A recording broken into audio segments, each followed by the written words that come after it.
If there is a message for us today, I believe it is to learn to live from our heart in love. These short lessons, hopefully, will help to inspire you to live with purpose, love passionately, and inspire others. We are the change agent our world needs. I'm Helen Toews.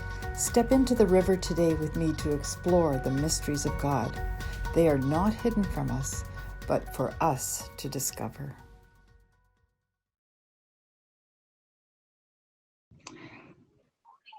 All right. Okay, so I just welcome everybody, and tonight is a roundtable. Is about spending some time talking about the last two lessons were on mind movies, and we're going to start putting a few things together.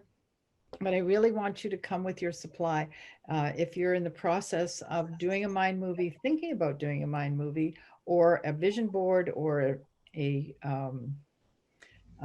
journal, however you're coming to this subject.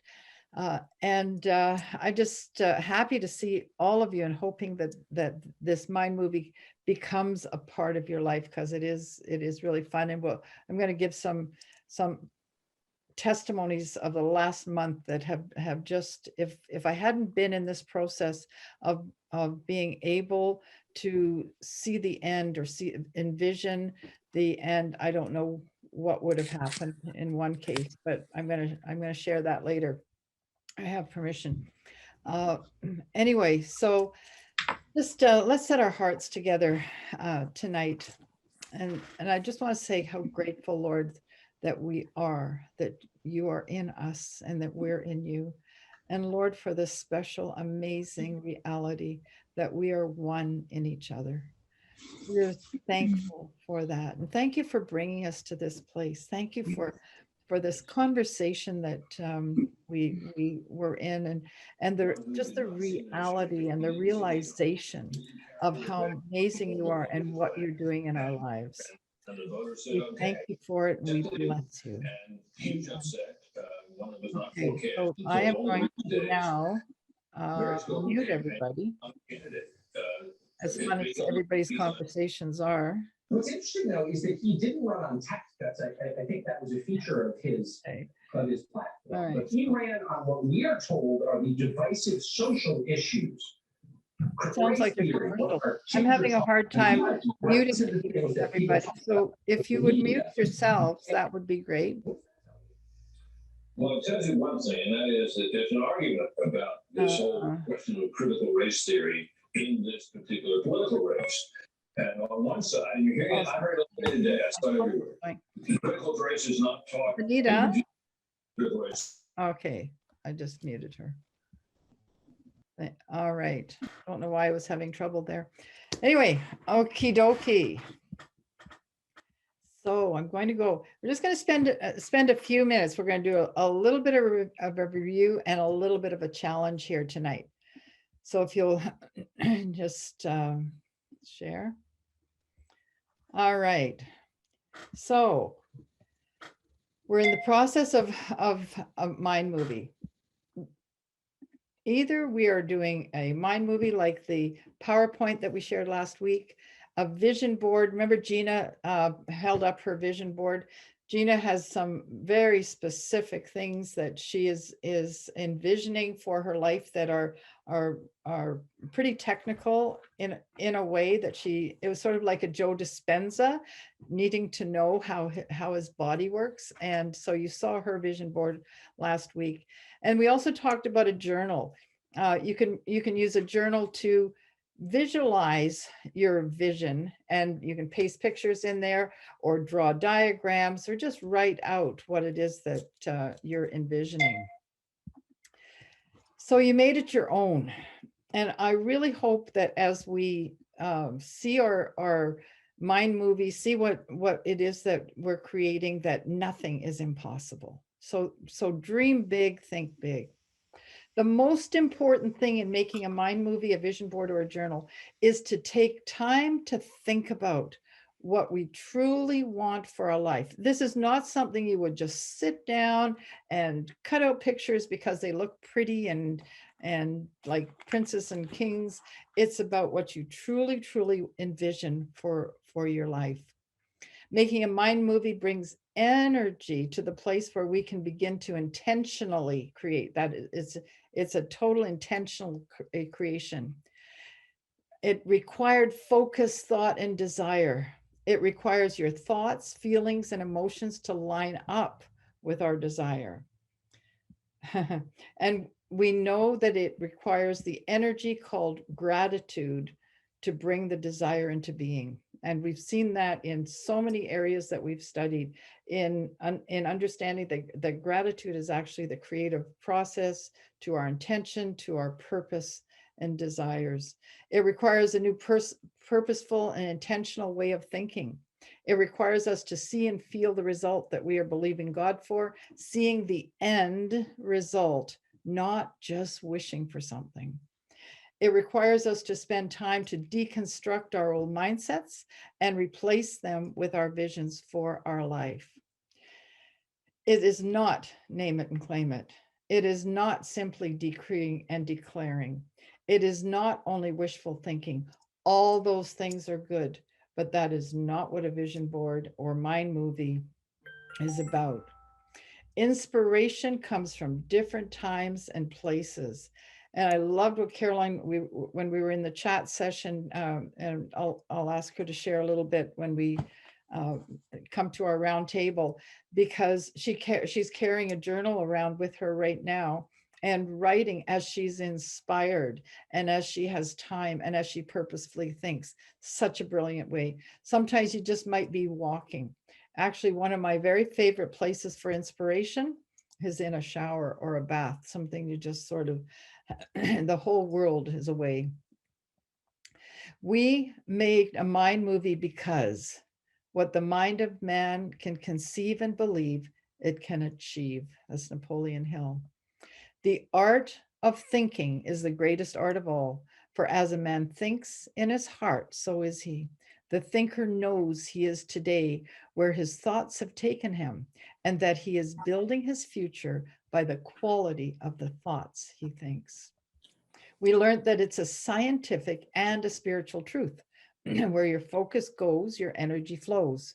Focus on what you want, where you are going, and what you are actively creating. 95% of our behavior is controlled by our subconscious. We virtually can sleepwalk through our lives if we don't take charge. Our mind movie will take us to new realities. So now what? New research shocks the scientists. We've saw this in another study. Human emotion physically shapes reality. We looked at the Joe Dispenza story. Remember, he had the accident where he, in 10 weeks, reconstructed his whole body to be able to be back in training as a triathlete.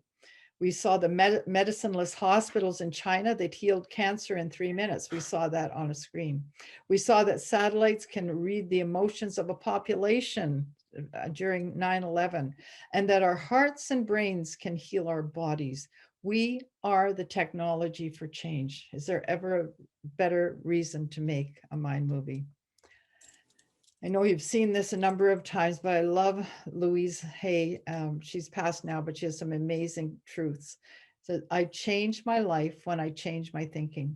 I am light. I am spirit. I am wonderful, capable being. And it is time for me to acknowledge that I create my own reality with my thoughts. If I want to change my reality, then it is time for me to change my mind. We make our mind movie our reality by taking the time to allow it to become our reality. It takes time to change a focus until it becomes part of your subconscious living. In Habakkuk 2:3, it says, "The vision is yet for an appointed time. It hastens toward the goal. It will not fail. Though it tarries, wait for it will certainly come. It will not delay." That is probably the most profound truth about us seeing something, envisioning something in our mind, in our heart, and in our desire. Because when we see it, And when we send that vision out from us with gratitude, even though it seems like it takes a while for it to happen, the promise is it will not fail, though it tarries, though it takes time. Wait for it will certainly come and not delay. Science has showed us what God has said in our consciousness. We create from our intentions, our wishes and desires. So here's my question. How do you start your day? Do you command your morning? I love that term. Do you command your morning? It's out of Job 38:12. And some of you may have heard teaching on it, but Hey, how are you? okay, we've got somebody on the phone and we really, So, it asked you to take over a job. okay, how do I, Oh, that's pretty good. I'm going to try and get back. No, Yeah. sorry, guys, I'm going to try and It'll be a perfect stop the opportunity to video. restore that Stop the relationship. share. Perfect opportunity to prove to them that you're not. Sorry, I'm just going to be competing with this if I don't. Well, if you You're move doing great, forward, Helen. who doesn't? Yeah, I'm just trying to mute this. Okay, now we're back. Thank you for the encouragement. There we go. There. All right. The Lord challenges Job. Job 38. Have you ever commanded the morning to appear and cause the dawn to rise in the east? That's a pretty amazing question. But I love the phrase, have you ever commanded the morning? Because you know what? That is something that we are called to do. My personal advice, don't get up in the morning before you have commanded the morning. You can only move toward your currently dominant thought. You cannot move to reverse of an idea. And I've used that saying a lot. It was a real life-saving saying as I was raising children, because it is really one of the truths of my life in teaching and in training our 4 kids. When you're training a child, a little 2-year-old, if you say to him, don't run with the scissors, the child doesn't exactly know what to do. But if you give them a command and say, stop running, give me the scissors, they know exactly what to do. Do you see the difference? The reverse of an idea is don't run. But when you say stop, it tells them what to do. And it's the same in coaching. When the coach says, keep your eye on the ball, when you do that, you change a whole stance. In skiing, keep your weight on your downhill ski. It changes and it gives you direction. But what is more powerful when you say it? This was something that I learned with my children to keep the thoughts positive. If they wanted a new, name it, a bike, roller skates, whatever, you could say, we can't afford it. But what does that do in a mind? It goes all over the place. Can't afford it. Are we poor? Don't we have enough money, etc. But if we say buying a new bike is not in this month's budget, that puts it in a whole different light, doesn't it? It's all about changing the mind in the direction that you want it to go. What about I'm tired? Well, in Joel 3:10, the Bible says, let the weak say, I am strong. It's done by thinking, meditating on the wish fulfilled, learning to live from the desire, not to the desire. And I know we've already covered that, so we can review it in the mind movies and in other sessions. It's important to know we can meditate anytime, day or night.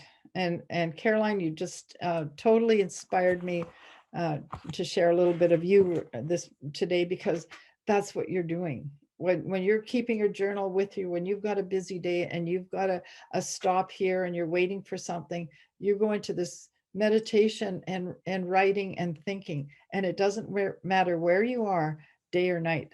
That is a real good habit for all of us. We can meditate sitting, laying down, walking. We also learned that we can set our frequency to 0.1 hertz. We can set our heart and brain into coherent, unified field in only minutes. Just breathe. So, and I know that you're all aware of heart-brain coherence and the effect of that. My very favorite to do anytime. And in that time, we activate hundreds of responses in our health and well-being. If you don't know about heart-brain coherence, it's on the website. So how does this apply to our mind movie? Your mind movie's strongest words are the ones that agree with Yahweh. I am, because when you say I am, you actually say his name. What does he say about you, about being a son, about being a child of God? Father, that they may be one as we are one, that they also may be one in us. And that's something we're learning and something that's becoming more and more of our reality. And that's what he says about us. We are one, we're in him, we're in each other. His mercies and love are renewed every morning. Lamentations 3:22 and 23. So my advice, don't get out of bed or don't go to sleep each night without living in your mind movie for a few minutes. And in between, be grateful for its fulfillment in your life. When you have a mind movie for what you're believing, when you see the end result of areas in your life, when you just see it, then begin to feel it and be grateful. He says, I set before you today life and death. Choose life that both you and your children may live. So I'm gonna go quickly. I know I did it last time through. It's actually my mind movie. It's in a flux. It's in a change. I'm adding and subtracting, but when I say don't get up in the morning until you have a vision of your mind movie, when you do that, you are commanding your day. You are bringing your day into order, into possibilities that you can step into, that you can live in, and that will come to pass, because that is the creative process. So if you have an area of your body that needs health, that has a condition, has a situation, when you say I am health, then that area is covered. As you know, I love to run, and so for my mind movie, I always see a fitness level of a person running. I love to cross country ski. I love walking outside in the winter, all seasons. I just love walking outside. I confess I am strong. I am fit. I am a healthy weight. I am careful what I eat.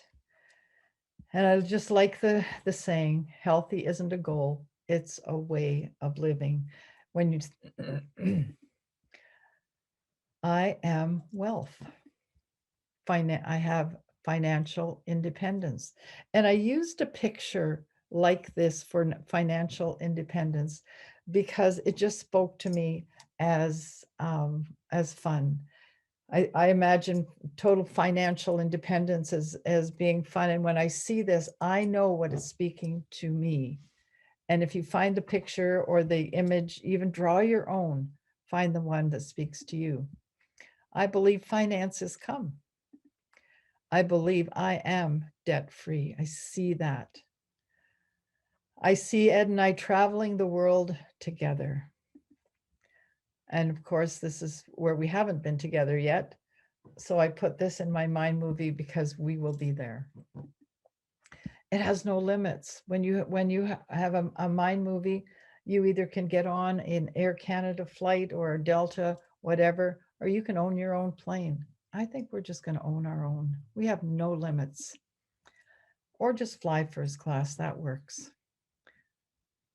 But when I think about wealth, I think about making a difference.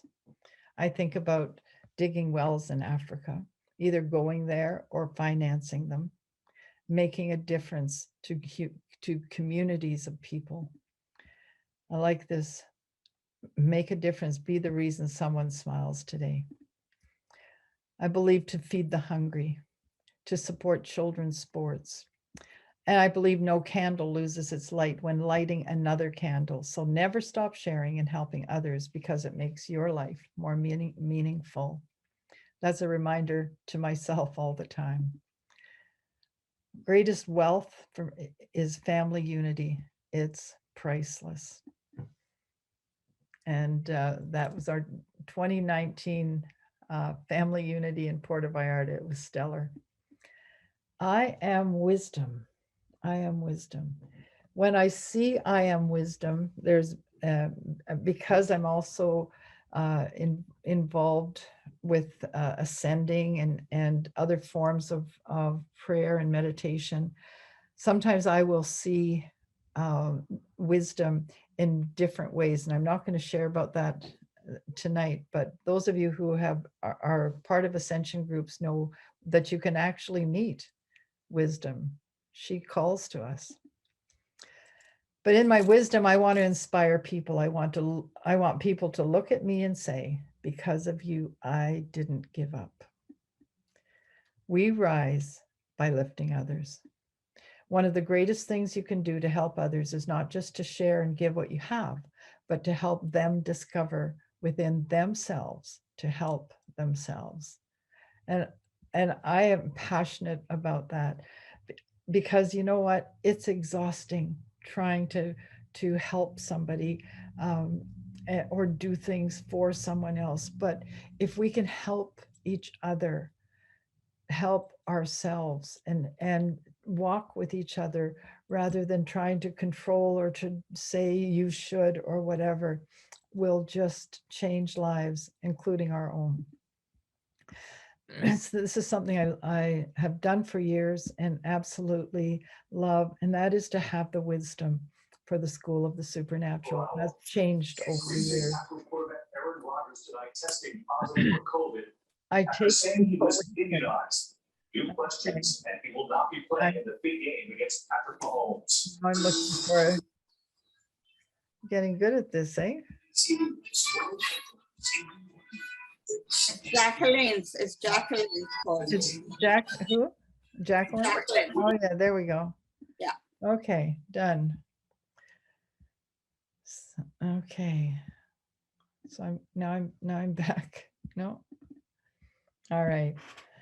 In wisdom, I love this picture because, and it's also a heart's cry. I'm believing I take people with me on my journey into the supernatural. And this, and I believe that I have wisdom, that I am wisdom to continue to do the Zoom meetings, and that we are breaking the 4-minute mile. And that includes us all. You might see yourself there. Wisdom shared lights the world. I am love. Love is patient and kind, does not envy, boast, it is not proud. It does not dishonor others. It is not self-seeking or easily angers. It keeps no record of wrongs. Love does not delight in evil, but rejoices with the truth. Love never fails. It protects, trusts, hopes, perseveres. You know, when I read that in my mind movie, it is something that just goes right into my heart over and over and over. And when I say I am love, my greatest desire is to live up to 1 Corinthians 13. I live in unlimited compassion and love because we are one. I am.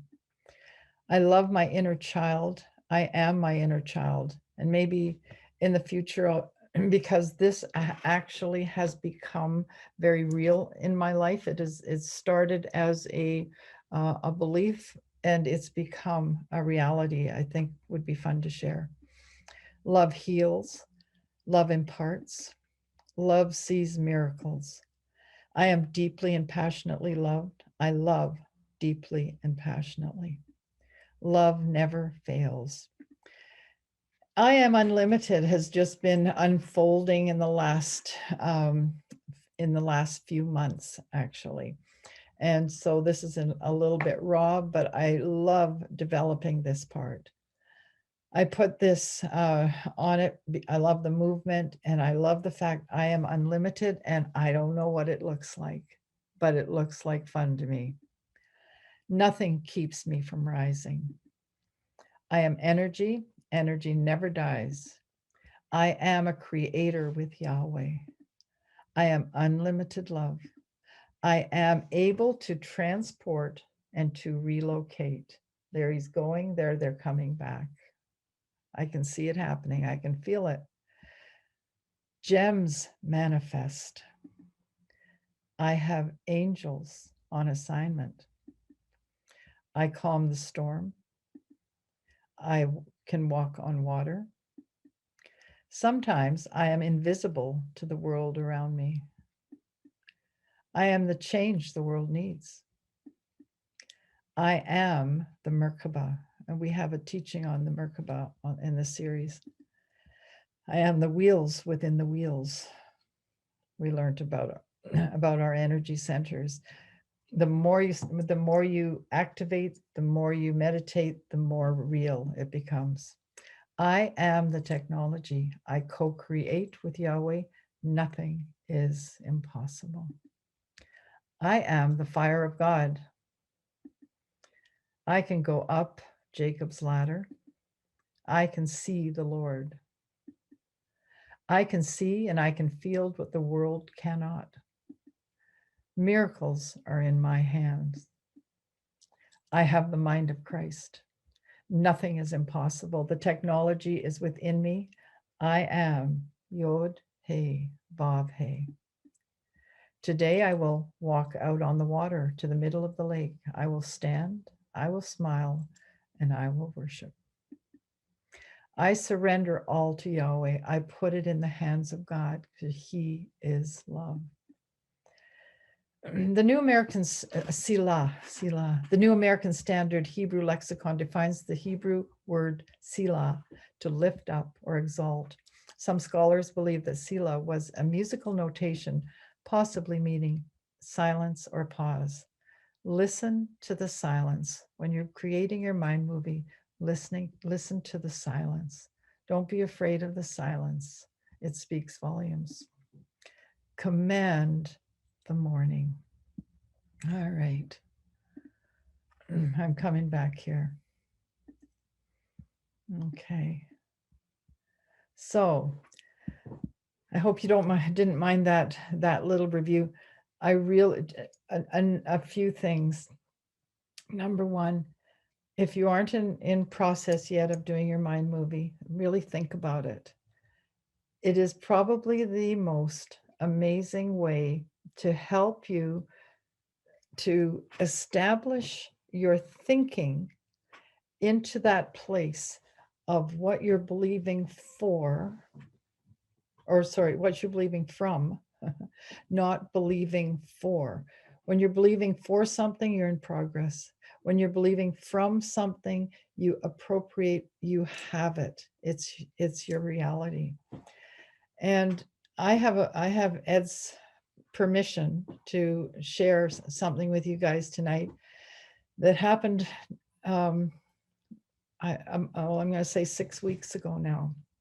We were at the cottage, and I'm sharing it with you because I want to share what happened with Ed, but I want what happened with my mindset. And what happened was that Ed came into the cottage, and he stood in the kitchen, and I'm standing behind the counter and talking to him, and I'm realizing he's not being responsive. He's not talking back to me. And I look at him, and he's very pale, and he's not catatonic, but he's not responding. So I go around the counter, and I said, Ed, you need to sit down. And I was concerned that he was having a stroke. So he sat down on the chair, And I did the testing that we know, like stick out your tongue, can use small sentences, lift up your hands, etc.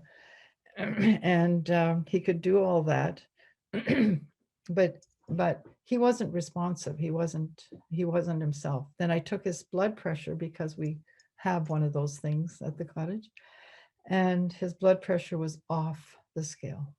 It was 250 over 120. Do you like that there, praying medic? Where were you when I needed you? Not good. Not good, thank you. So what we did, we were in the middle of nowhere. Seriously, we're in the woods and no one's around us. We are 10 kilometers from the next person. And we decided, first of all, I wanted to see if he could walk. He was very unstable, but put him into the car, and we made a decision to drive into the hospital in another city, which was 45 minutes away. But I had no other choice. So as we're driving now, we're in the time of COVID. I'm driving to a hospital, realizing every hospital doesn't let you stay with your mate or whatever. And so we needed to believe that God was in charge here. When Ed was sitting and we're making this decision to go, I said, Lord, I need to put my mind into the reality of the answer to this, not the problem. I knew the problem was that he may be having a stroke. And the Lord said to me, I want you to see the man you married.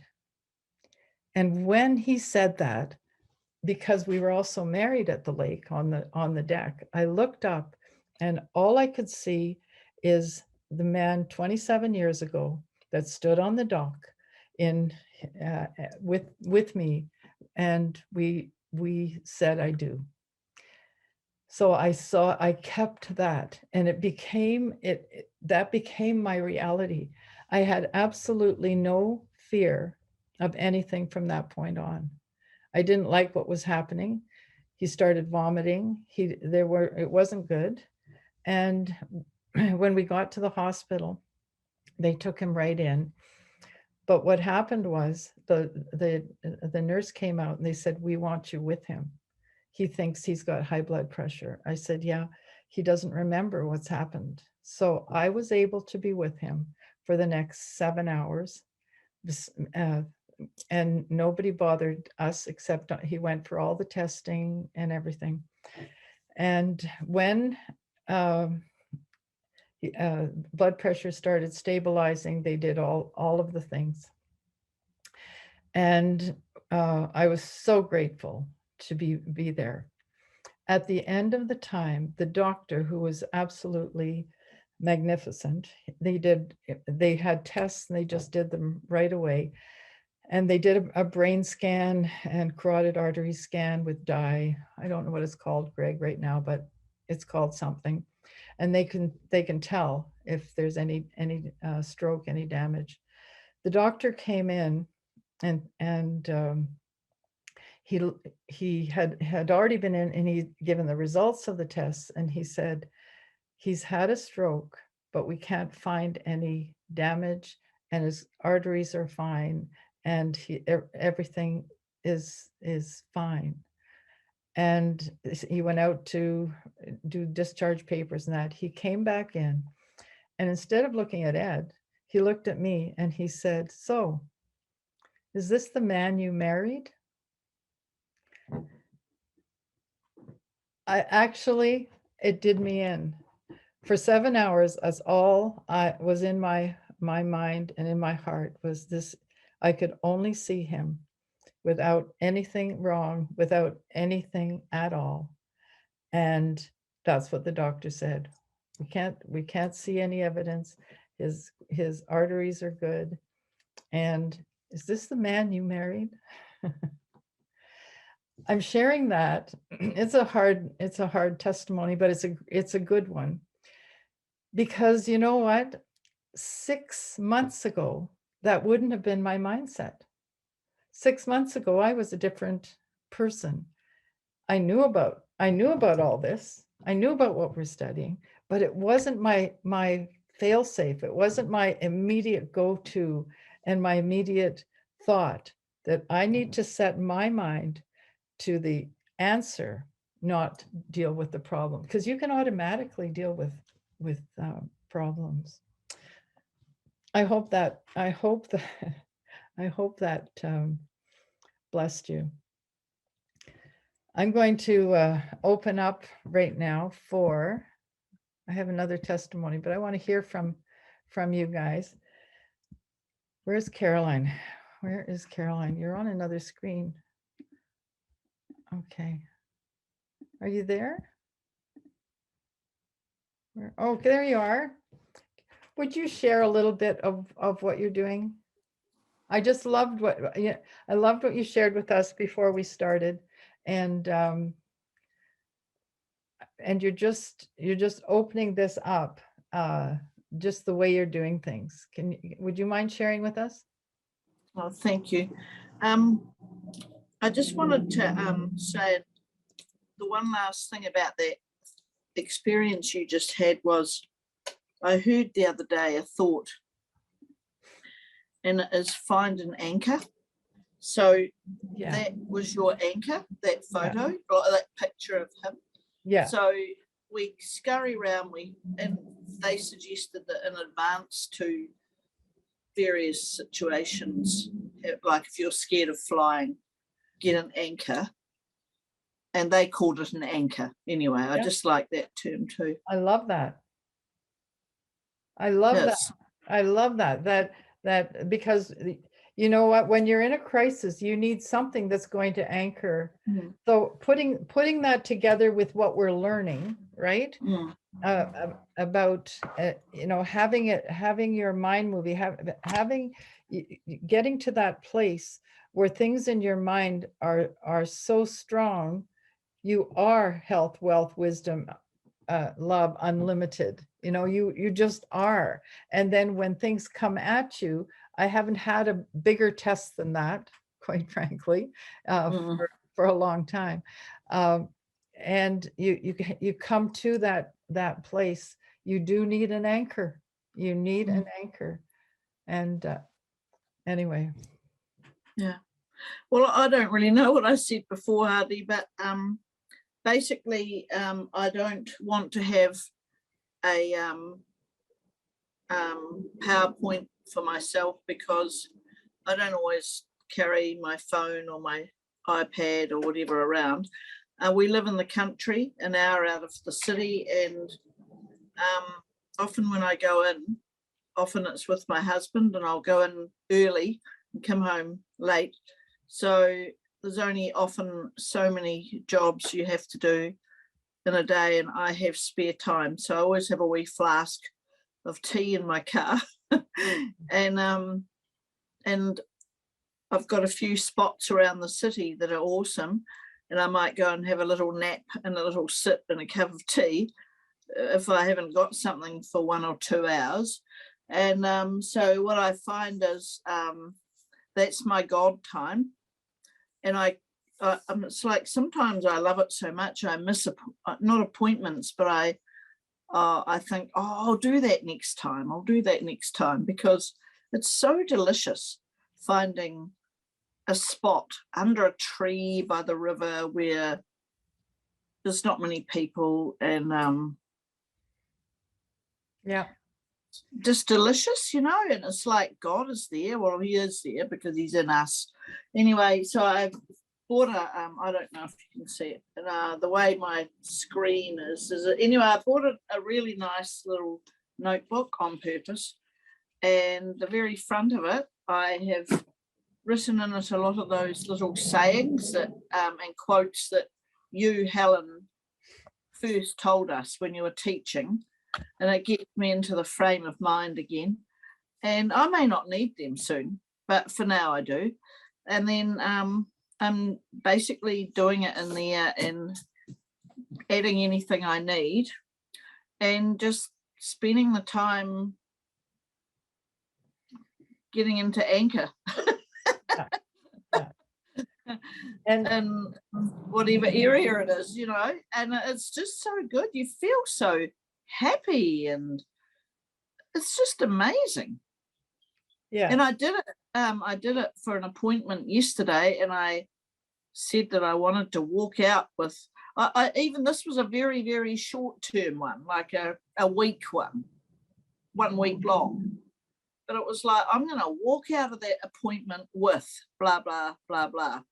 I walked out with the exact thing, intention. So now I'm like, why did I make it so pathetic and small? I haven't clicked on to Limitless yet. So there you go. That's kind of it. Just a little life thing of mine. But I think that I love that's how mine came about too. It was piece by piece, step by step. And I love that, carrying your notebook and jotting things down, because when you come down to creating it for yourself, you're already there. You know, you've already done it. Well, it's being created in notes and experience at the moment. So it's, I haven't started it yet. I've just got like all the notes and the things that are coming up from my heart. And I'm hoping that soon I can just start doing the chapters. You know, I see them as chapters, like you had I am health, I am wisdom, whatever. They're like a chapter in your book. And to me, and I've even put an index at the front just for the fun of it, you know, it's all about fun. Hey, you nailed it. You nailed it. This is fun. It's something that brings joy to you. It's something that's uplifting. It's something that brings possibility. It brings hope. It needs to be doing all that. Awesome. Awesome. Thank you. And by the way, I know this is not to do with it, but it is. But when I live in New Zealand on like quite a big lump out of the side, on the east side, and it's pretty huge in size, but not population. And so when COVID first came, I said to God, what can I do? And he said, put this. He drew a line in my mind across the area and said, now put 1,000 or 2 angels there, and they are going to stop COVID entering your city. So it was so exciting. Not one bit of COVID ever came into that area. I fully believed it, and it was really awesome. Anyway, I did say to him, and this is a bit scary, really. I said to him, oh, this is so exciting and it's working. Can I do some more and put one somewhere else? And he said, no. He said, I've already asked somebody else to do that. And he said, they're not doing it. But he said, I'm still not going to give the job to you. He said, I'm giving people jobs. And if they don't do it, well, they don't do it. Like, that sounds like a hard God, but it was like he knew how much to give me at a time, you know. So I just thought that's really cool. You know, that is outstanding. I had a similar thing happen with a hurricane, but I'm not going to, you know what, we can get off chasing rabbits. This is awesome. I know awesome, you did. awesome. So how is everybody with your Mind movie? Was that a great testimony? We're pretty happy about it. I'm gonna have to Can I share something? Yes, please. Yeah, it was. I really appreciated, you know, all the teaching that you've given us about my movie, and I've been pondering it. I haven't moved forward on it, but the other day it was interesting. Eric and I were driving home, and we came across a couple, and when I saw this couple, Eric commented, said, "Oh, isn't that an older couple?" And the man was African, and the woman was Caucasian. And Eric said, "Isn't that a lovely couple?" And I said, "Yes." But I also started tearing up, because what it made me realize was that was my hope for my son. That one day he has, that he could grow old with someone. My son is Ethiopian. And so when I saw that, it just really moved me. And what it did was it made me realize that my mind movie had been him living in a suite in my home the rest of his life alone. Like that was what I had been carrying. And so I really appreciated the teaching because it made me stop and think, whoa, what am I doing? Like and seeing that it had affected the way that I would even approach him, and think about his, or talk about to him about his future. Even though, I'll say in word, yeah, one day I hope you can find a wife or whatever, and move in that. But in my heart, I wasn't really believing it. And so I was very moved by that, obviously, you can tell. But I guess my question is, how do we, is that appropriate in the sense, I know he's my son, like making mind movies that involve other people, because I know that, we can't make choices for other people, right? And just how do I guess that's my question, like how do we do that, and what my hope for my mom and her old, her last days and those things, how can we posture that in a way when we don't ourselves have say about their choices and that they have. 100% understand, 100%. The the amazing thing, like what we're doing in this group and in this series for the last few months is we're understanding a few critical things, like we are one. We are all one, right? We're one in the Lord. We're one in God. We're one in Yahweh. We're one in each other. And because of that, and because we haven't thought that way, that hasn't been our mindset, that hasn't been our go-to, right? It's been you and me. You're out there, I'm over here. But the more we realize the reality of that we are one, the more that question will disappear. And you can believe for the moon for your boy. You can see, you can design the house that they're going to live in. You can whatever, because what we do with our mind movies, everything, because it's like an intention, right? When we learned how to send out an intention, what did we do? We send out the intention, but the final act was we release it to God, who knows how to put it together for us. And nothing is impossible with him. And you're his child. You actually have all the resources of heaven. So when you're believing the best, when you're believing the ultimate, when you're believing extravagantly, when you're whatever it is, you're in him doing it. And he will not allow you to go off track on things. But when you set your mind on things above and not on the earth, that the things that those earthly things will diminish, and the things that you're believing for will become more and more real. And I believe that we haven't stepped into our potential because we haven't framed the ultimate. We've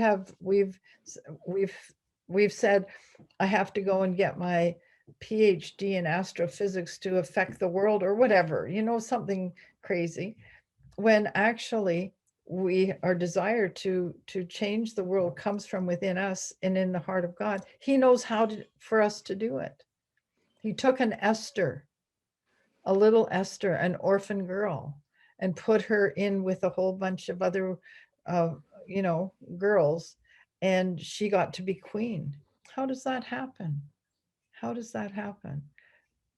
She had a mind movie. She knew. And she changed the world, and she saved the Jewish people.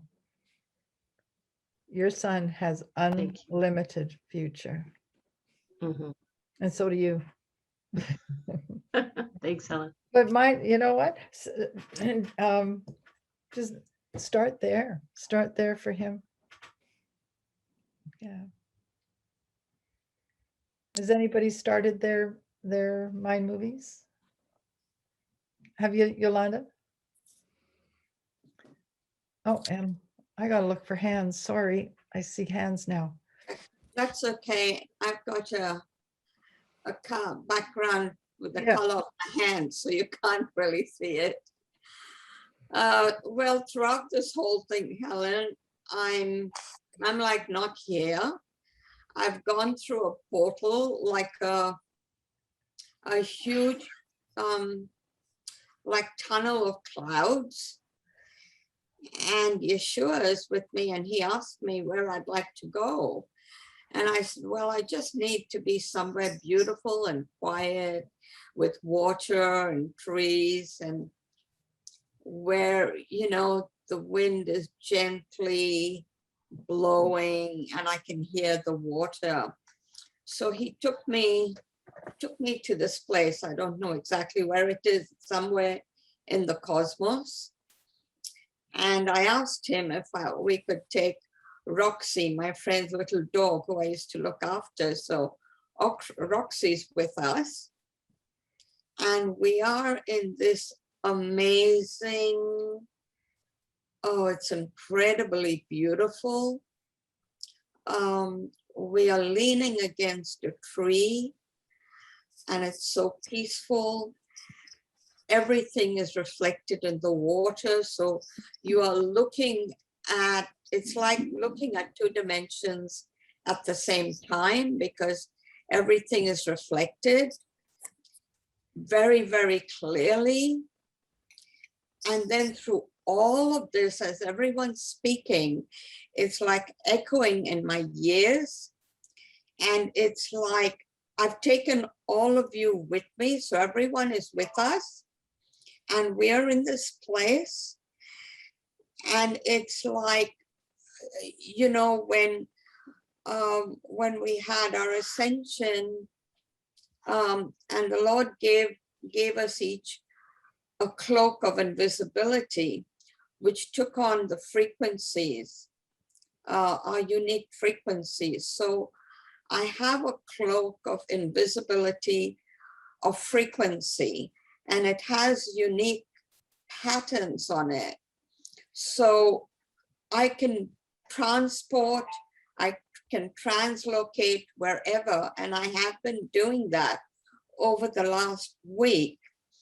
And I'm just, you know, closing my eyes, and I'm still in this place, and I'm thinking about who I want to visit and where I want to be. And I'm there. And I'm just imparting love, and I'm imparting peace to wherever I'm going, even health. And even when I ended up in this private mentoring session with my friend and one of her clients, I didn't even know I was going to be there, but I was there. And she had to tell me it was a private thing. So she saw me there, and I got out of there. But it's like each one of us, if we ask the Lord, you know, from our hearts, what we desire with everything in us, and believe it from the very depths of our being, we can get there, we can be there, we can do it. And I'm saying, I have my eyes closed. So someone was speaking right now about her son. Well, Yolande, yes. you know what? We love this ascension with you. We love it. But I'm wondering if we could just stay with the mind movie Well, it is kind of part of the mind movie, because that's what I've been seeing. Okay. That is what I've been wanting. So if you want me to stop, I'll stop. No, I appreciate it, but I was getting a little confused on whether we were you were in an ascension. Oh, I'm still not here. I know. I know. But this is what I've been wanting, because there's been a situation with my sister, and I had started the mind movie. It's not complete. It's still in process, but that is somewhere I've been wanting to go. Awesome. Right. Awesome. So I haven't written it down, but I've been seeing it here. Yeah. Yeah. And you know, I've been working that out. yes. And you know what? I really appreciate you sharing, and I love being on the journey with you. I am absolutely staggered that you have been in this.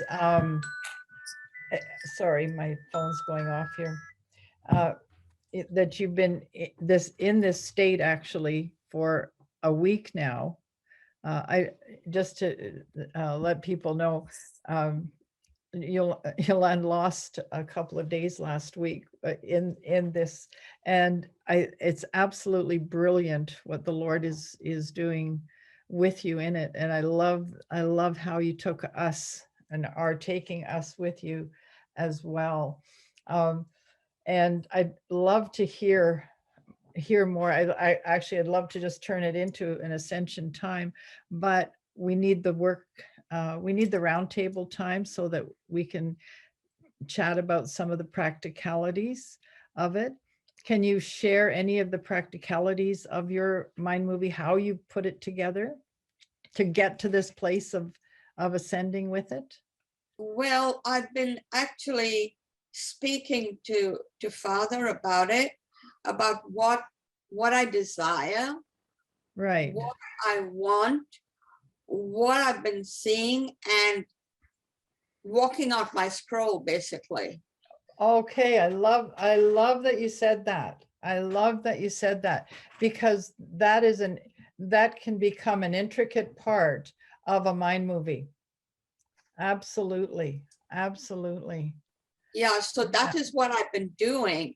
Good. And I've been journeying out through it, because when I see my scroll, I see it in 3D.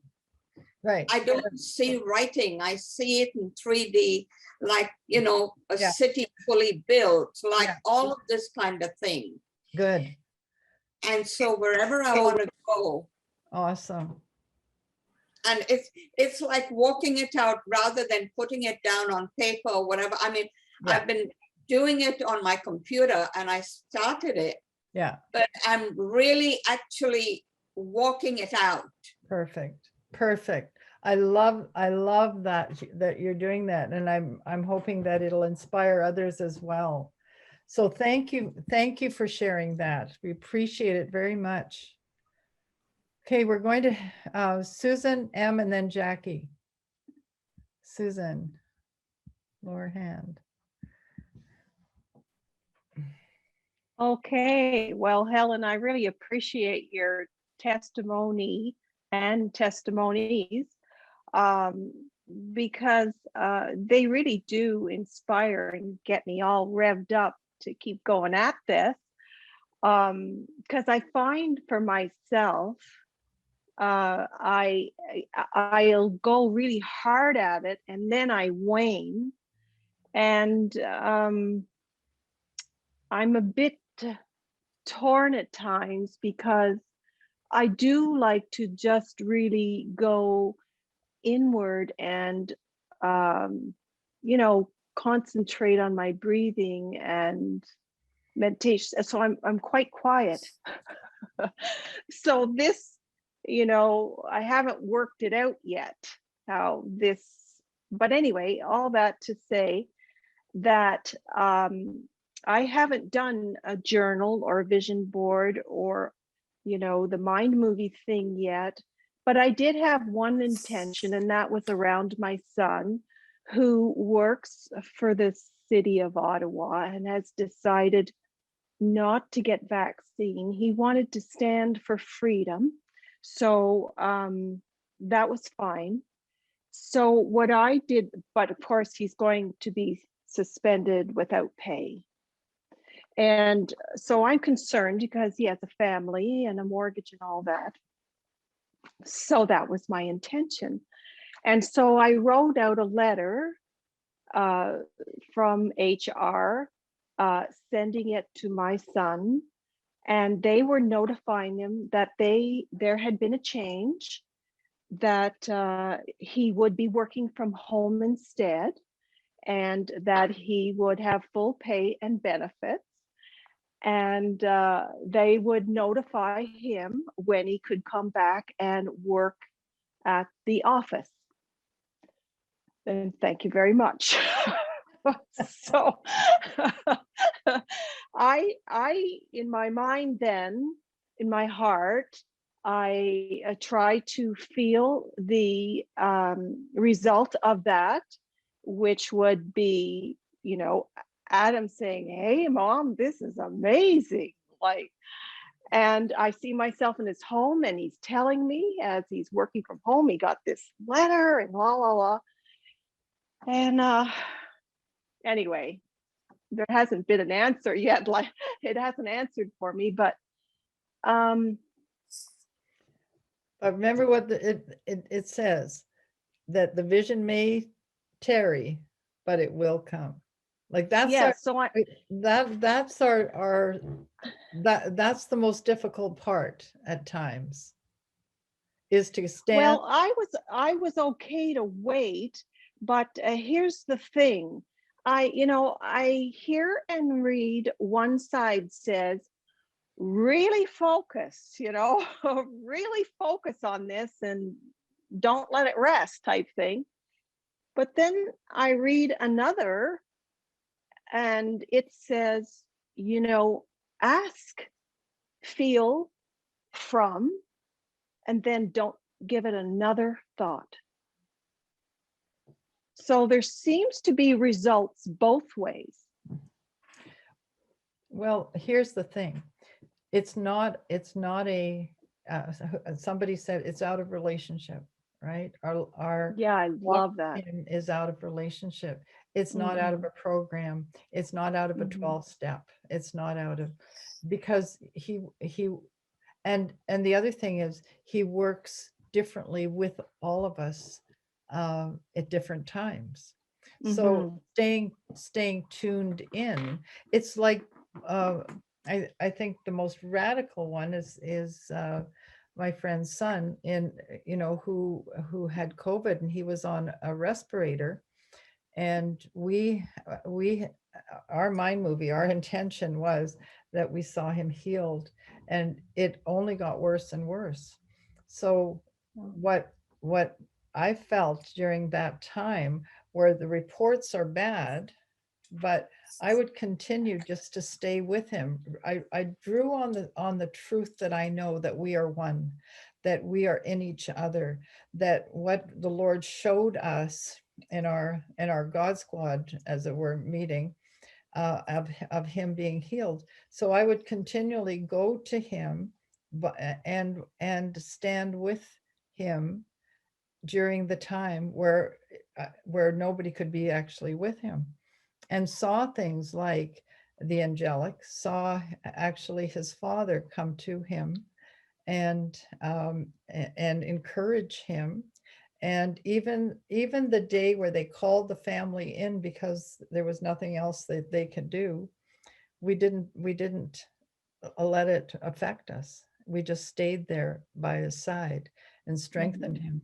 So there is things that you can do, but you only do what you see the Father do. It's that simple. And if he says, leave it alone, just let it be, you let it be. This young man is home now. So there's different ways, right? There's different, but we are unlimited, and don't put anything in a box. Even the things that we're learning, right? We learn one thing one week, when the best thing we can do is just put it all together and say, Lord, walk me with you and me, just you and him and each other, but be at peace with it, and don't let that go. When you were sharing that letter, I went right on. I like, this is good. It's good. And if I'm pumped again. You are. That's awesome. Thank you for sharing that. That's super. Well, I had a girlfriend call me in the middle of all this, and she didn't know what I was doing, and so she said, I got 2 visions this morning when I was praying about you, and one of them was this beautiful calm lake in the glistening morning sun, and she said, you're floating, or not floating, but lying on top of the water Nice, nice, in a state of bliss. nice. So that was really encouraging. Right. And the second one was, she said, I saw you go up to the attic. And of course, attic to me is my mind.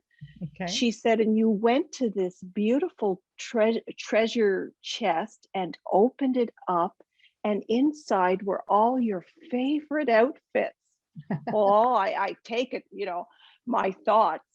And she said, you began trying them on and were very unsatisfied with each one you put on. So anyway, Right. she said, our Lord came and took me, and we ascended Nice. into, of course, a heavenly closet that was filled with all these outfits, and he chose the ones for me, which had to do with whatever he wanted me doing or whatever. So my desire is to walk spiritually like you and transcend this earth, to be able to go and come back freely.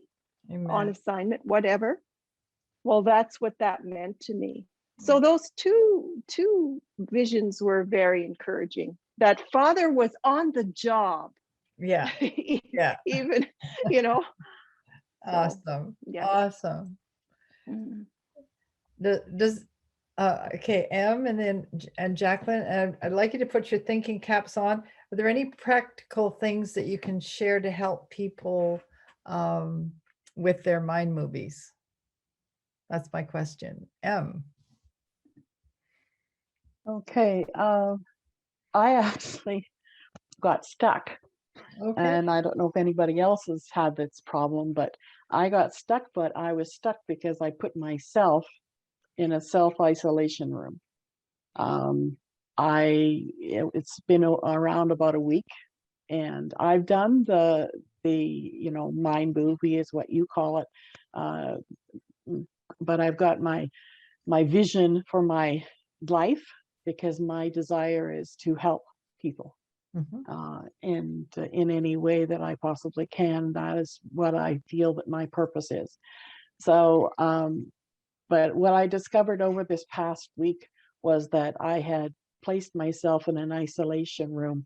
I had judged myself, and I did not love myself the way that God loves. I knew it in my head, but in my heart I did not. So what I did, after a little bit of procrastination, I actually wrote Emily, me, a love letter. And everything that you're talking about of, you are love, you are a gift, all that kind of stuff, that came out in 2 pages. And I mean, of course, I wrote it, and then I read it kind of a little bit, and then I read it to someone else. And when I read it to them, I just kind of fell apart, because it became real to me, and just how much he loves me, and that I have a purpose. And and then more revelation came. I still need to look within more to get the full comprehension, but revelation came to the person that I was created to be and what I was supposed to do. And so I'm moving forward, but this vision, or you call it a movie, this one here, compared to what it was a year and a little bit ago, is one that's going to be so totally different and so much deeper. But but just the whole realization that I had placed myself in a judgment thing, and I had placed myself in self-isolation, so that I was separating myself from people. I mean, it was a little bit indicative of being um, trapped or ensnared into an area where you can't it's almost gets you into a depression. But I have learned, no, I can't find you. There you are, Helen. Anyways, I have learned in the past on how to recognize those areas. But I felt for the last 2 days, I've actually begun to dream. I've actually woken up in the morning with a vision, and then got instruction to do that. And it was kind of weird. I kind of laughed about it, and I actually shared it with my son, which was the first one. And then it was Kathy was this morning. And I didn't sleep very well last night, but Kathy, you were definitely the one. Anyways, but I really find that the visions and the dreams and things that God is giving me is so much more real, and I so much more appreciate my life that I've gone even before I accepted Jesus into my life. But I appreciate so much of the gifts that He has given me, so that I can share them with others. Anyways, that's it. That is so, thank you for sharing that. I know that's a hard share, but thank you for it. And that is really important, that we do not put ourselves in those boxes. But how wonderful that you were able to hear His heart for you, that you're loved. And I love it, because I'm hoping for all of us that this is a progressive thing, that when we start and get a handle on seeing what He wants us to see for ourselves, whether you use the I am model or whatever, it doesn't matter. The love is the answer in it, and knowing that you're loved. Thank you for that. Oh golly. Okay, thank you. I'm going to go to Jacqueline, then Gina and Caroline. Jack. Thank you very much. And first, I have to really apologize that when I got on, I did not. I was in a group. And I was trying to sneak in, and I didn't realize that it was not on mute. So very, very sorry. And so sorry for the interruption, big time. And I may be interrupted again and not be able to continue. So if you don't mind, I'm going to just throw out 2 comments in case I can't continue. And one is not. When I first want to really thank you for the testimony you gave about your story with Ed. That was really powerful and so personal and inspiring. So thank you. Thanks to both of you for sharing that hugely. Thank you. Then I have 2 questions. I guess 2 things that I struggle with a little bit about what I would want to include in my mind movie. One of them, I think the lady who spoke of her Ethiopian son had a very similar question. So forgive me if you might have the exact same answer, but I'm going to throw it out there anyway. On that one, it is that one desire I would have is for a richer relationship with a family member. So that's something I would want to put in my mind movie.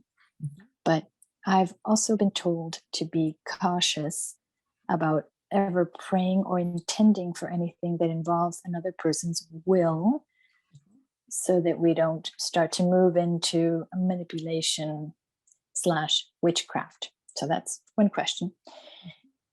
And the other is there any point at which we should be asking Father if what we desire is really okay with Him? Like, I don't know, could I be just developing this whole vision and dream for something that really is not what He thinks is the best for my life? So thank you. Those are my questions. Those are 2 really, really, really good questions, actually. And and probably we've all had similar, same, only different, maybe at different times. The first thing about your friend or relative, I'll just use myself. I have a very difficult relationship with one of my brothers, and to say difficult is the understatement of the century. And I realize that what needed, well, this is the direction the Lord took me anyway. He said, if you will change you can't, I can't change him, right? But I can make a way for him into my life. We're very estranged relationship, strange and estranged.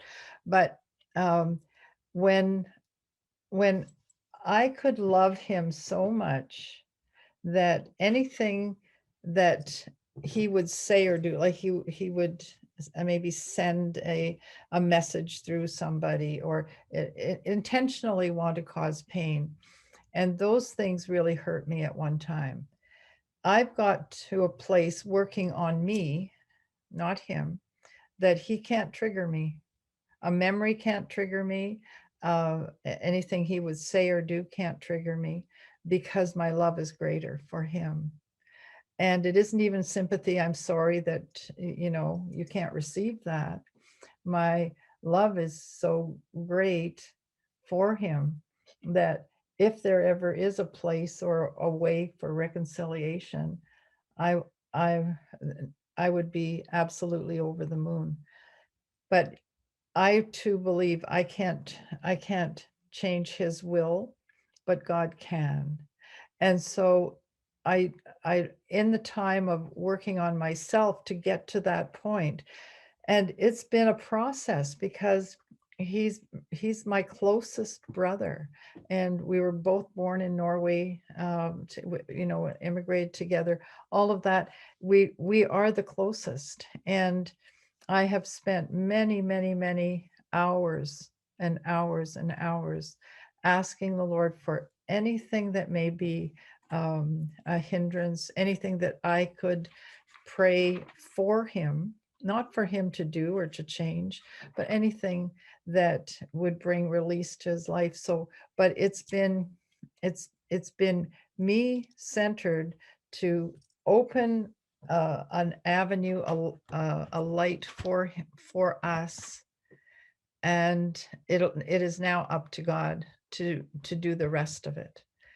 And but I have to say, it feels really, really good not to be able to be triggered, not to be able to be hurt or want vengeance, or have even snappy remarks or anything like that.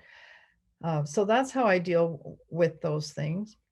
When things come to mind with somebody who has hurt me or my children or something in my life, I pray the Aaronic blessing over them out loud.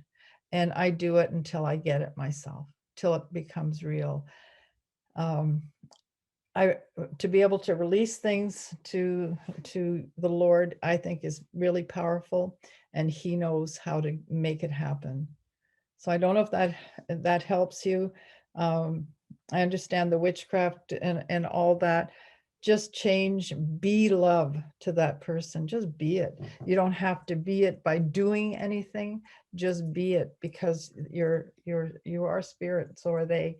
And the Lord's able to do it in his timing, however that looks.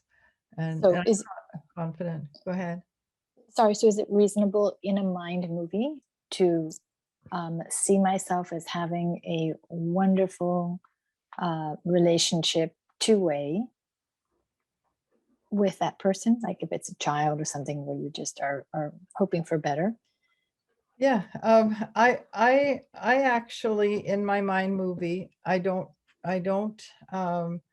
put specifics into it, like remember the picture of a family. Family, I know exactly which one. Mhm. Okay. All walking on the beach. Mhm. Right, and there's no names, there's nothing to it. Mhm. I believed in the concept. I can't change the people. Only God can do that. I can't change the hearts, but the concept of a family together in love. And do you know the Lord did that?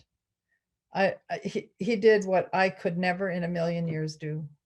Brought a family together of diametrically opposite human beings in love, in peace, and in joy. Like, oh my gosh. So I don't dissect it. The principle is there, and then I let God work it out. But I always look after my heart in it, right? So that I'm not manipulating, controlling, or trying to motivate somebody. Well, not motivate, control somebody else. And every time I've done that type of thing, it's brought incredible peace, and the results have been outstanding. Outstanding, because God does it. The vision will tarry, Beautiful. but it will happen. Yeah. Beautiful. What was the other part of this? Oh, about asking the Father if what we're desiring Right. is okay with him. Right. Here's what I just go by peace, right? Because there are things in our life that we're learning that are experimental. There are some that we just work out of enthusiasm, and that, say you are believing him for a new house, and you see it in your mind, and you can walk through the rooms and everything like that. Don't second guess yourself on it. If it's not the right thing, trust him that he'll bring you to the right thing. But stay true to yourself. You know the difference between good and evil, good and bad. If it's in your heart you're doing evil to someone. I mean, there's nothing even to say about that. If it's from your heart and your desire, and just go with it, because that's how you dream big. I'll tell you, I'm just going to look at the time here. I'll tell you a short testimony on that. For me, I was in an ascension one time, and I saw Esther, and I asked the Lord if Esther's edict was still in play. Was it still? Do you know what I mean by that? Is it still there? Is it still an edict? And he said yes. And I said, oh my golly, may I see it? And so I was taken into this room. It was a scroll. I was handed Esther's edict. And you know what the edict says, right?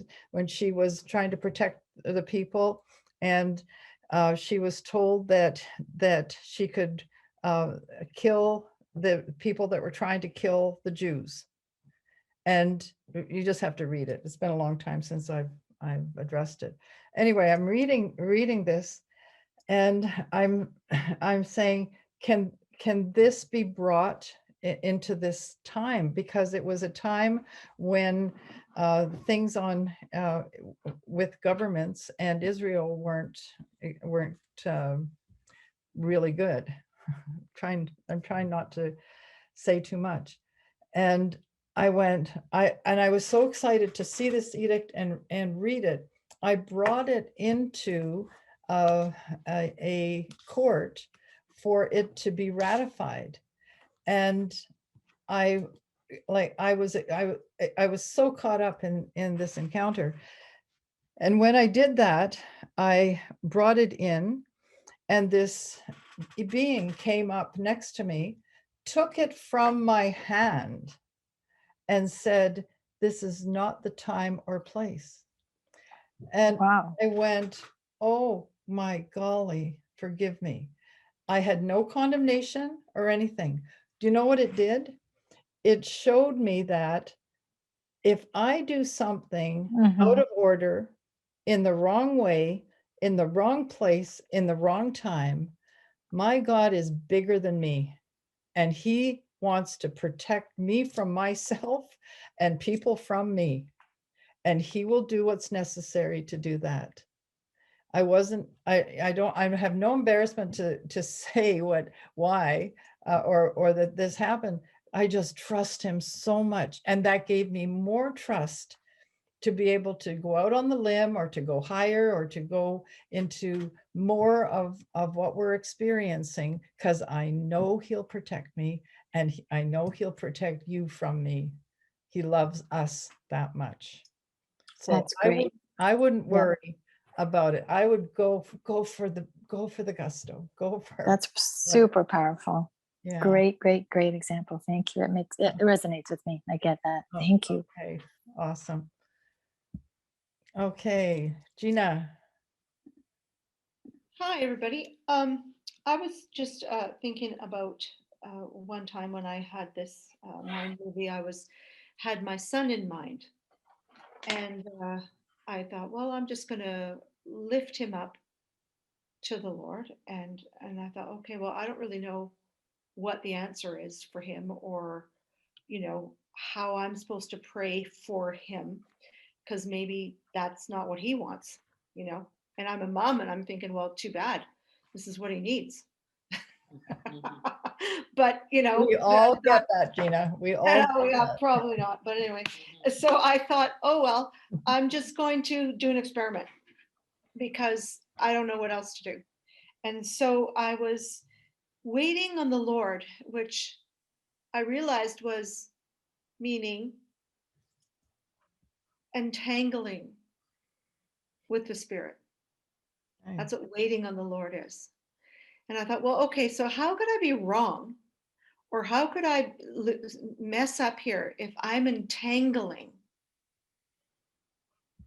quantumly with the I am? We're meshing together. Mhm. And then I thought, well, yeah, God gives me the desires of my heart.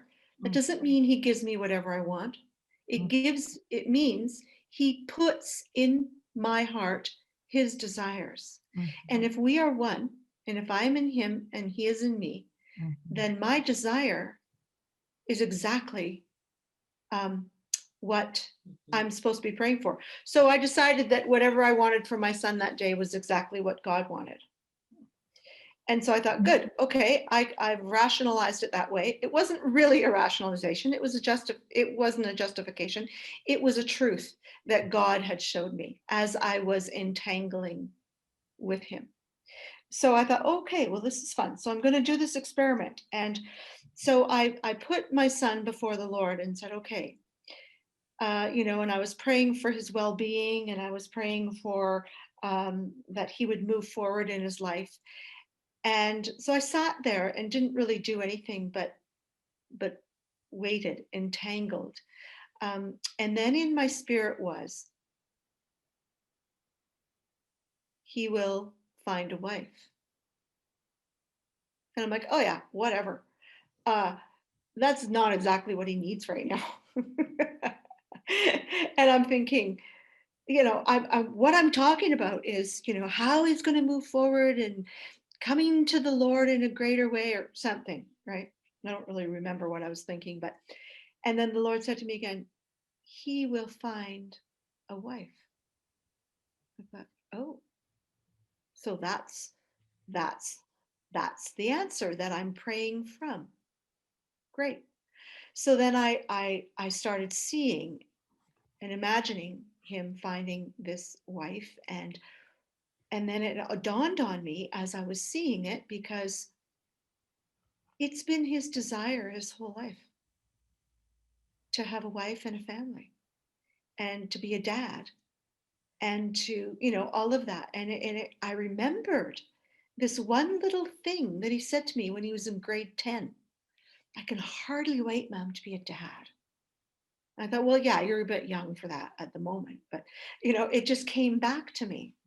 And I said to the Lord, wow, okay. And so then I saw it and I left it there.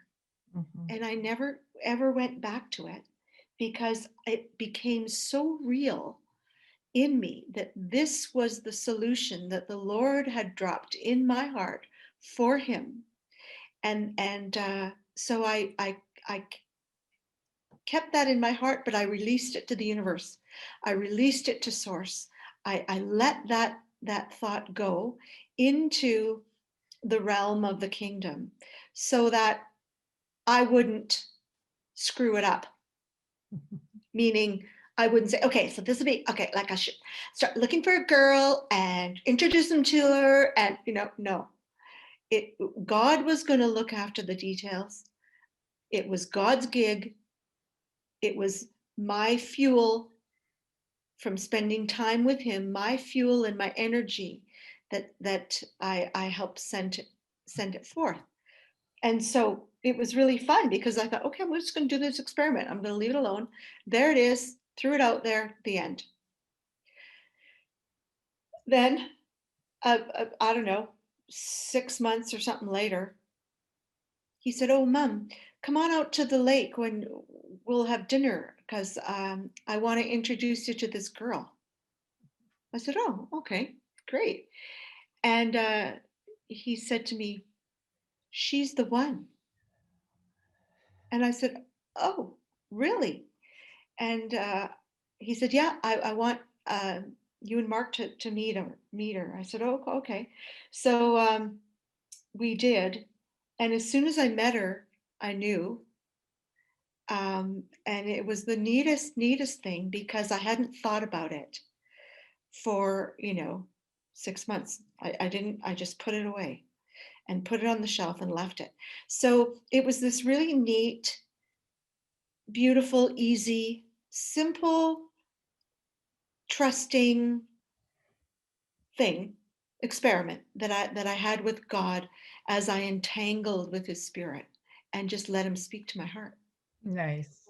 And was just obedient to do whatever he said.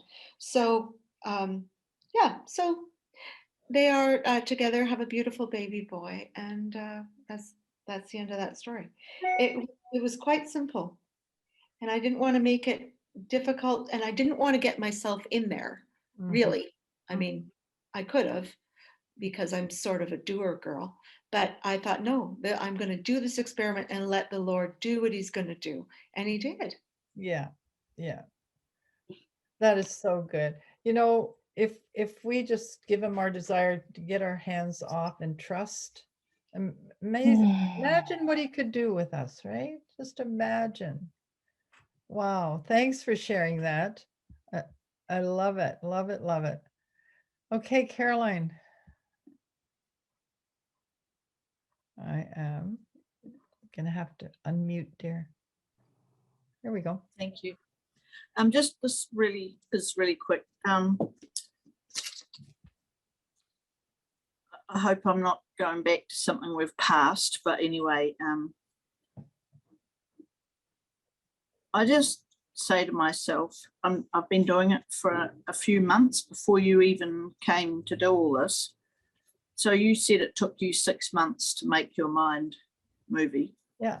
Well, it has taken me a number of months when I think about it, because I asked a friend, and we haven't really done it, but we have, if I could recreate myself for the future to what I've written it down to, what, who, and how I'd love to be as a person. Yeah. What would it look like? And it's like I'm not looking at me now and my problems and my issues. It's like, what if you met me and you've never met me before? What do I want you to see as a son of God? But it's physically as well, because, and emotionally and spiritually, because actually they're all one. While we're in the body, as my father used to say, while we're in the body, we are one, like with ourselves. And so that's how I'm doing it. Like, I just want to see this person, and look, do you know what? It might be so different from me, but I want to be that other person. I want to be, if I'm not actually a gentle person, but I want to be more gentle. So I'm going, yeah, I'd really like to be strong but gentle. And this is the person that I would just so love to be if I could.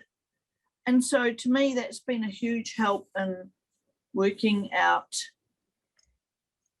the me, that I, you know, and I feel that God's put that into me because I don't necessarily want what you want and what someone else wants. That's right. So it's back to the desires of the heart that we just heard about. And Yeah. yes, God does put the desires into our heart. And if Yeah. I want to be that, that's his desire. It's not Yeah. mine. Yeah. Totally. Right. That's all I wanted to say. Thank you. That is so good. That absolutely true. Just dare to be you, and then release it to him and let him do it. And remember, and I think what we learned, excuse me, from Kim last week, so as she so profoundly spoke out, I am is the two most powerful words in the English language. I am. So when you put I am, you are, and release it to him, and he'll make it happen. And watch it. It's just so much fun. Thanks, Caroline. Oh, one more thing. Did you have Mhm. in your photos going through, have you got a photo of a clock? Was it you or someone else? They had a clock that went now, Yeah. like every I number was now. I have that. Yeah. That is so an anchor now in me. And it's like, so it's that's actually got more messages than the one you put out. It's got lots of messages in that. It's about time, it's about so many things. So yeah, I really loved the now clock. And that's, you know, when I look at the time here, I just go now. It's like now. I love it. It's not before or then, it's now. So thanks. I just want to say thanks for that lovely image. That's great. I'll send it to you. I'll look for it and send it to you. Okay. Greg, my praying medic.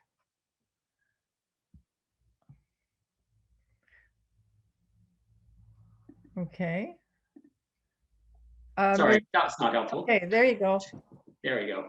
Two things. I heard this podcast. This guy was talking about language, and it was really helpful for me because when you get intrusive thoughts, like I'm trying to picture my mind movie, and if I get intrusive thoughts, one thing he said is use the phrase cancel, clear, and that has just stuck with me because sometimes intrusive thoughts come into my mind. It's like, oh, flat tire is going to happen or whatever. No, cancel, clear, just get rid of that thought. The other thing was for my mind movie, one of the things I've thought of was a picture I took when I was quite young. It's a sunset picture of a fence line that was right near our farm. It's just a beautiful, peaceful place. And for me, it just stirs up a lot of emotion. And I know that's really helpful if it carries an emotional load. Wow. And so it's just this beautiful place of peace. And so I just go into that. And it was so neat as I was on there focusing on that, a sparrow came in. And it landed on the fence line, on the wire. And it's like, oh yeah, I'm in the peace. That's me, the Lord looking after the sparrow. So anyway, appreciating it. Oh my gosh, that's so good. And you know what? You shared a key. I mean, okay, guys, this is the secret sauce. Really, really. Find something like Greg did that emotion that you can draw on, that gratitude, you can draw on that compassion, that love. Find that. And it really is the secret sauce, isn't it? Yeah. Thanks. I mean, that's a spiritual, I'm sure there's a scripture verse for that somewhere. Oh my. So how is everybody? There isn't another hand. Okay. Eddie, this is you. Thank you for, Eddie, you're on mute. Thank you for letting me share our life. Well, I could share a testimony about my finger that would have to do, some of them have heard it, but it could have to do with a mind movie a little bit. Mhm. Should I do that? Eddie, you have the floor. Okay, well, one time I was lifting up a shed and the jack released and it fell on my finger and I lost my small finger and or the tip of my finger. And Helen drove me to the hospital. I had it covered with a rag. The doctor took a look at it and he put a new bandage on it. And he came out and he told us that he would wait for the skin to heal a little bit. And then what he would do is amputate a little more of the finger and pull the skin tight. And I'd have a neat little stump. So that was the prognosis. We drove home and on the way home, Helen said, she said, "Where's the finger?"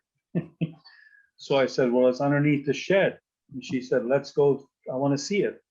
So I had to climb underneath the shed, jack it up, and there it was, the finger, perfect nail, the small finger with a perfect nail.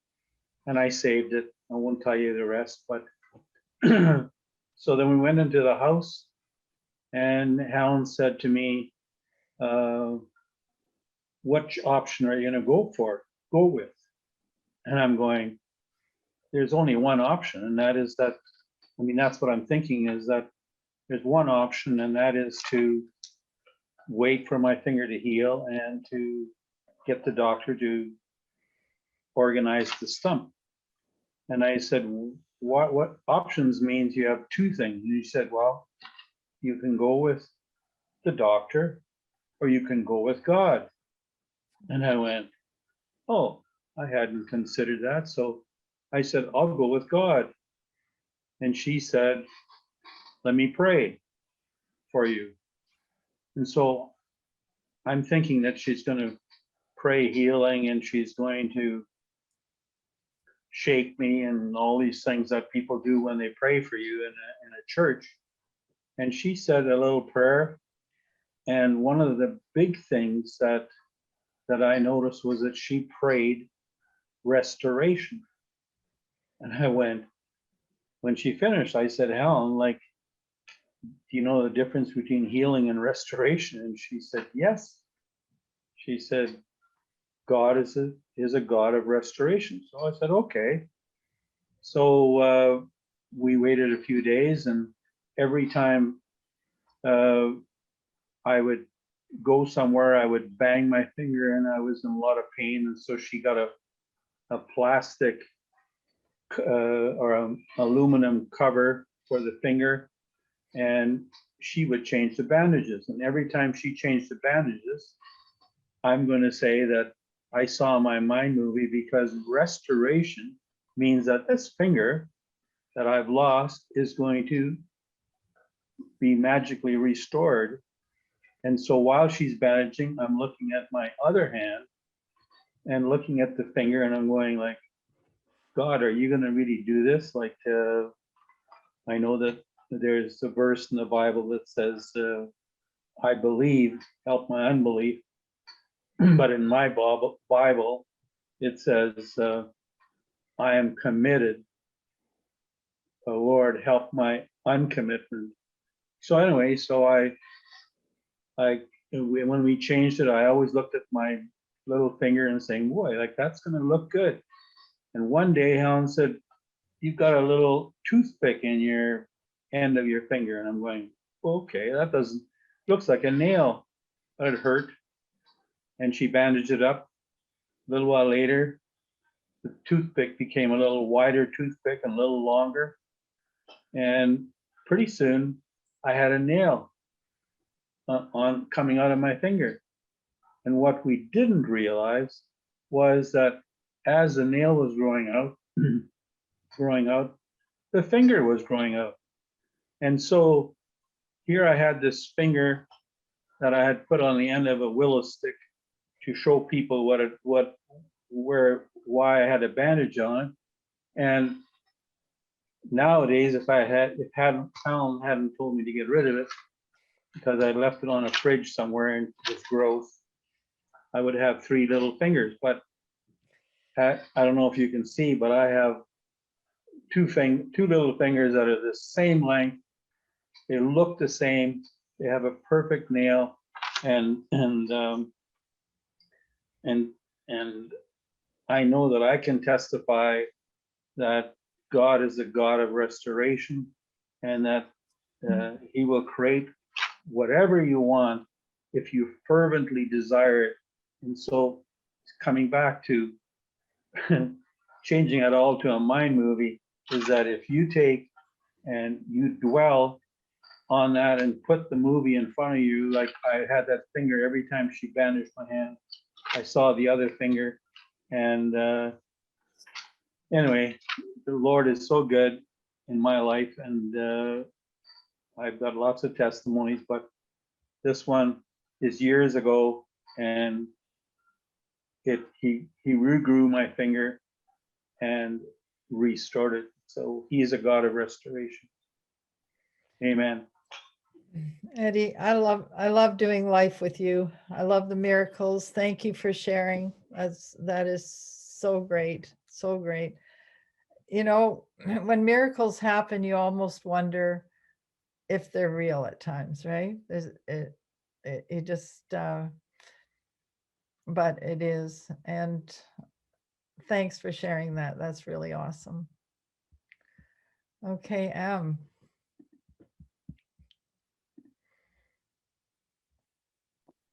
I just wanted to say thank you, Ed, for sharing that, because I remember, I think I was in my teens when my dad had a stack mover, and he had a glove that got caught in a pulley, and his little pinky, the end, he yanked the glove out, but his little pinky got trapped in there. And after visits to doctors, etc., and the doctor wanted to remove the first joint, and he said, and he wasn't a Christian, and I hadn't accepted the Lord at that time, but all he said was, "No be way," and he says, "It'll grow back," and you know what? It did. And so God is a God of miracles, no matter whether you're a believer or not. he does it, and he said it's a little tougher to clean into the nail, but he said it grew back, and it was a smidge shorter, but yeah, he said no way, it's going to grow back, and it did. That's awesome. That was around 50 plus years ago, so yeah. So good. God is, you know what? We are all His children. We are all so awesome. Thank you for sharing. Claudia. Yeah, thank you, Ed, for that testimony. That just really reminded me of, I don't have like a particular testimony like that. I just have, since Helen taught us about that power of intention, that has become my prayer to go to. It seems like I can't anymore pray any other way somehow. It just became a way to go, kind of, and I'm just doing it like I don't have any group, so I'm just doing it on my own when I'm doing it. But I've seen so many, I can't call them even miracles, it's just things just happened. And that's when you talk about that movie. So I just realized now really that, because I always count myself as not very creative. I always draw just stick men and and stick trees and all that. But it took me a while to be able to create in my mind what I actually want to see when I'm praying for somebody. And I've been practicing mostly on my mom and my family and people around my life. And I can create a little movie going on like in my mind, and that's the intention that I hold. And sometimes it's not even 10 minutes. Sometimes it's like 3 minutes. And then I just leave it there. And I don't even question it, if it's God's will or my will. I just kind of go, I'm in him, he's in me. This is kind of what we're doing, and I go with that. and I was like, I always think that things will get sorted out at some point somehow. But I've been seeing like incredible results from that. I can't even explain how. So I'm just kind of digging deeper and deeper into that, and I've been really listening to those talks that you taught us, Helen, about how to do it. And it's I'm just very grateful, very, very grateful. And I hope I'll be able to share that with others too when people are kind of ready and want it. Yeah. Well, I remember you sharing the first testimony, the first time you prayed with the intention model, and your mom's response. Do you want to share that? That was crazy. So amazing. Yeah, it was. I probably wrote it down somewhere then, but I remember I just really listened to you. That was probably a day before that, and then my mom called me that somebody stopped by and they probably had COVID, and she wasn't really sure, and she lives alone. I just lost my dad a year before that, and they had a beautiful relationship. So I always worried about my mom because I live in Vancouver in Canada, and my mom is in Slovakia. And yeah, so then she didn't tell me how bad she was feeling as the evening progressed, but in the morning when I talked to her, that was after the prayer already. So I kind of felt that she wasn't telling me complete truth, that she wasn't that well. And so I just decided to test this power of intention then in the evening. So I just sat in the chair and I went into that scripture that you share from the Aramaic translation from John. I think it's 18, or which chapter was that we're standing, being surrounding with the answer, right? Seeing it. So, and I put my intention and the feeling how I so much can see my mom well. She's dancing, she's breathing well, and like I wasn't even allowing any negative thoughts. And then, so that was kind of it. And then I called her in the morning and she told me, she said, I don't know what happens. I don't know, like if there's a miracle. My mom is absolute atheist. She's a scientist. She used to be, and then she is very analytical and very much atheist. Used to be part of Communist Party and all that. I grew up in that family, and so she was like, something happened at night here, and she said she packed her bag. She thought she was gonna go to the hospital. She had really, really hard time breathing, and she said at some point she was almost like giving goodbye to my dad and to us kind of from distance. She said she thought this was it, that her breathing is going to stop any moment. And then she said she kind of got to herself as she felt that something landed on her chest, and something started like stitching, almost like she could feel almost like a sewing machine going like back, like throughout her whole lungs. And it started like on the top and kind of did a pattern and going through one side and then moved to the other side. And she was just lying there in bed, absolutely not knowing what's going on. She couldn't explain. She couldn't put her mind to it, what was happening. And then she said all of a sudden that thing lifted off. It lasted, I don't know, like a couple of minutes or so. And she was able to take a deep breath. She sat down on the bed and she was like, oh my goodness, like if there are miracles, there was one right now. And she didn't know who to thank for it or even, it just happened. So she was beside herself. Like when she talked to me, she was just laughing. She didn't know what it is. So she still went next morning for testing because that's what she does. The test was negative and she just went on with her life. So I was like, yes, it works. So then I've been like doing it again and again. Anyway, it's great. Oh, good. Yeah, that just made my whole year when you sent me that testimony after. I think I was on. I did the Heart of the Bride, wasn't it? Yeah.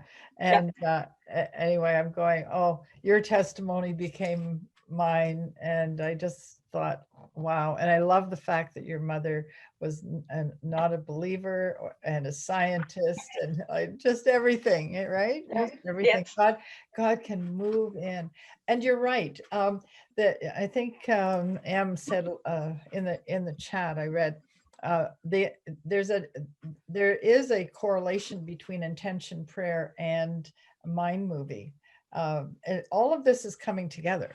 All of what we're learning, we're just all these components are coming together for a purpose, so we can break the 4-minute mile actually. Yeah. And it's happening. It's absolutely happening. It's amazing. Thank you for sharing, all of you that shared tonight. Thank you so much. And next week we are beginning understanding dreams and visions. I think we're going to have a good time. Some of it will be laying foundations and that, but as we motor on, there'll be a lot more roundtable kind of thing, because we'll be talking about colors and numbers and what do things mean and how do they translate, and dream interpretation and all that kind of things. So looking forward to spending that time together. If you are wanting a student manual, they are available. And I'm not saying you have to have one at all, because I'll have it on a PowerPoint as we go along, so you can take screen shares, but they are available on the website. So unless there's a question, Maggie, welcome. I didn't welcome you. First time to see you. Welcome. It's been absolutely amazing. Thank you for allowing me to join the group. Are you kidding? She's in the middle of the night in the UK. She's our kind of girl, a little bit crazy. Well, because, God, the Father is so amazing. All the testimonies that I'm hearing, I just see my life as a progression. Meeting you and hearing about your work and your stories, and it's just been phenomenal.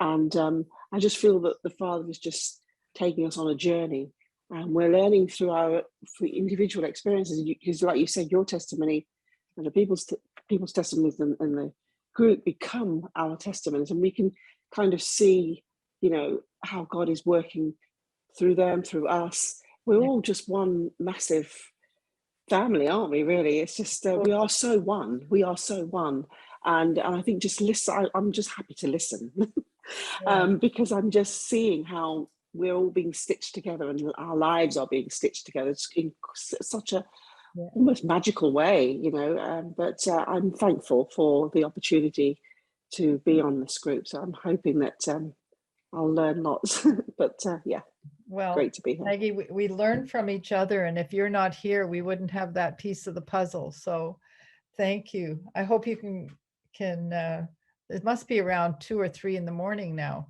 9. It's 3 o'clock in the morning. Where are you? What city? Well, I'm in the southeast of England, a county called Buckinghamshire. Okay. So that's where I live. So but it's just a place. I mean, yes. Yeah. It's not Canada, but I'm where the Father wants me to be, and I'm just so happy that with social media, there's no boundary when it comes to being able to share. Yeah. So bless you. Well, I totally bless you, and you're so welcome to thank you. Be with us. We are the ones that are blessed. Thank you.